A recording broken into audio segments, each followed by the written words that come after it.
சபரிமலை தங்க நகை வழக்கு தொடர்பாக ஜெயராமிடம் வாக்குமூலம் நடைபெற்றுக் கொண்டிருப்பதாக அண்மை தகவல் கிடைக்கப்பட்டிருக்கிறது.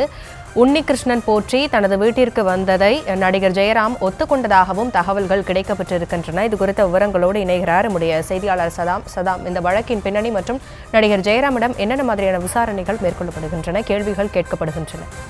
அதாவது இந்த சபரிமலை தங்க கொள்ளை விவகாரம் பெரும் நாடு முழுவதும் பெரிய அதிர்ச்சியை ஏற்படுத்தியது. இந்த நிலையில் இந்த விவகாரம் தொடர்பாக சிறப்பு குழுவானது தற்போது சென்னையில் அமைந்துள்ள சென்னையில் நடிகர் ஜெயராமின் வீட்டில் தற்போது நேரடியாக விசாரணை குழுவானது விசாரணை நடத்தி வருகின்றனர்.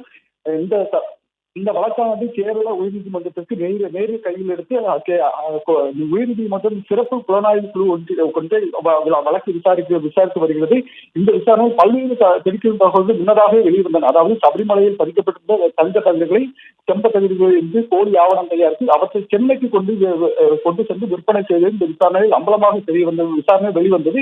இது தொடர்பாக இந்த உன்னிகிருஷ்ணன் போச்சு, அதே போல திருவாங்கூர் தேவசம் போர்டில் முன்னாள் 2 தலைவர்கள், முன்னாள் உறுப்பினர்கள், முன்னாள் உயர் அதிகாரிகள், சென்னை அம்பத்தூர் ஸ்மார்ட் கிரியேஷன் நிறுவன தலைமை நிர்வாகி அதிகாரி பங்கஜ் பாண்ட்ரி, கர்நாடக மாநில நகை வியாபாரி கோவர்தன் என 10 பேர் இதுவரை கைது செய்யப்பட்டிருந்தார். இந்த சம்பவத்தில் பத்மகுமார் என்பவரும் இந்த விசாரணையில் தற்போது வளையத்துக்கு வந்ததாக என்பதும் குறிப்பிடத்தக்கது. இதற்கிடையே இந்த தங்க அபகரிப்பு விவகாரத்தில் சட்டவிரோத பண பரிமாற்றம், அதாவது மேலும் கருப்பு பணத்தை வெள்ளையாக மாற்றும் நடவடிக்கை நடந்துள்ளதாகவும் இந்த விசாரணை குழுவில் முதல் தகவல் அறிக்கையாக கோர்ட்டில் இந்த சிறப்பு புலனாய்வு குழுவினர் தெரிவித்தனர். இந்த நிலையில் இந்த விசாரணையானது நாளுக்கு நாள் அதிக அளவில் சென்று கொண்டிருக்கிறது.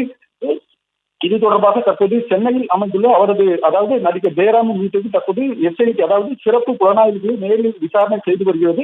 இந்த விசாரணையின் போது வீட்டிற்கு பலமுறை உன்னிகிருஷ்ணன் போற்றி வந்து சென்றதாகவும், துவாராக பாலகர் சிலை தனது வீட்டிற்கு கொண்டு வரப்பட்டு பூஜை செய்ததாகவும், ஆனால் உன்னிகிருஷ்ணன் போற்றியும் எவ்வித பண பரிமாற்றம் இல்லை எனவும் தெரியவந்தது. மேலும் கடந்த 40 வருடங்களாக ஒவ்வொரு வருடமும் சபரிமலைக்கு, அதாவது ஜெயராம் அங்கு உன்னிகிருஷ்ணன் போற்றியை சந்தித்ததாகவும் தற்போது அவர் வாக்குமூலத்தில் தெரிவித்துள்ளார்.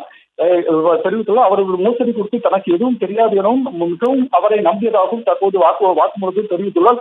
இந்த வழக்கில் இந்த சாட்சிகள் தற்போது முக்கிய சாட்சியாக எடுக்கப்பட்டுள்ளதாகவும் தெரிவிக்கப்பட்டது. தொடர்ந்து இந்த சாட்சிகளை ஜெயராமின் சாட்சியாகவும் சேர்க்கப்பட்டுள்ளதாக தகவல் உள்ளன. தொடர்ந்து அவரிடம் விசாரணையாக நடைபெற்று வருகிறது. இந்த விசாரணை மேலும் வெளிவரும் வரை கூடுதல் தகவல் வெளியாகும் என தகவல் வெளியாகியுள்ளது. விவரங்களுக்கு நன்றி சதா.